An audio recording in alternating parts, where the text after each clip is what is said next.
In case you don't know, and you haven't seen the latest polls, the American people hold the President of the United States in contempt. They hold this institution in contempt. They hold the Republican Party in contempt. They hold the Democratic Party in contempt. They think that maybe, given all of the crises facing this country, it's about time that there was some bold leadership here.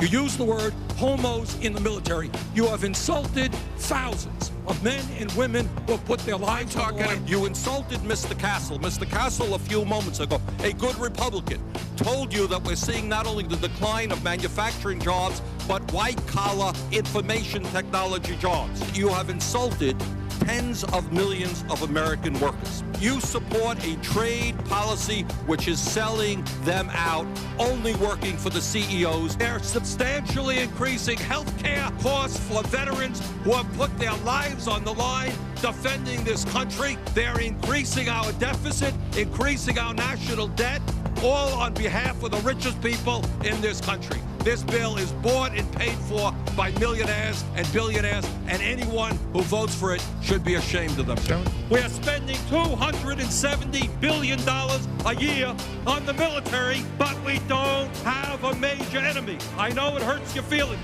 I know you're upset about it. I know you're hoping and praying that maybe we'll have another war. Maybe somebody will rise up. Who you worried about? Iraq? Panama? Who you worried about? I'll tell you who I'm worried about.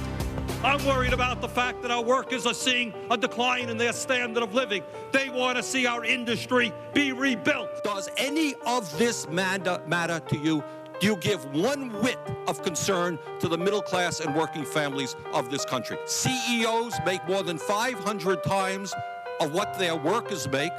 The middle class is shrinking. We have the greatest gap between the rich and the poor of any industrialized nation, and this is an economy that is improving. I hate to see what would happen if our economy was sinking.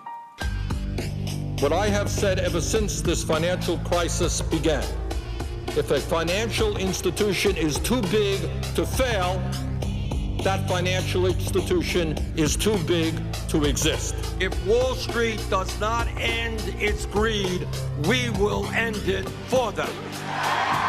You want to know why the American people are angry and disgusted and frustrated? 95% of all new income created in this country went to the top 1%. The United States has the lowest voter turnout of any industrialized nation on earth. And listening to this debate here tonight, the only question that comes to my mind is why 40% of the people bothered to vote.